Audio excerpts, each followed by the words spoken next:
Nel primo tempo sicuramente credo che loro abbiano fatto poco più di noi e quel poco di più purtroppo è stato il gol. Nel secondo tempo è aumentata la pioggia, un campo più difficile, però poi mi dicono quando il gioco si fa duro i duri cominciano a giocare e noi abbiamo incominciato a giocare e abbiamo strameritato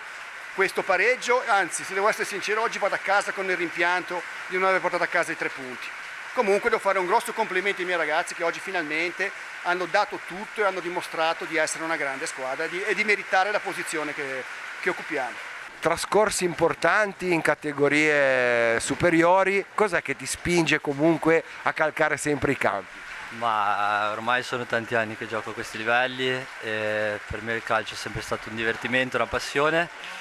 non un lavoro e niente, sono in questo gruppo ormai da 3 anni, 4, tutti ragazzi simpatici, bravi ragazzi, ci divertiamo, pensiamo a giocare, a divertirci e tutto lì, niente di più. Sì, chiaramente partita condizionata dal campo, dal tempo, sia per noi che per loro. Quindi primo tempo difficile, poi secondo tempo secondo me siamo riusciti anche a giocare sia noi che loro, abbiamo avuto qualche occasione, pareggio giusto, complimenti a loro, sono primi meritatamente e noi che comunque speriamo di continuare così per andare ai playoff.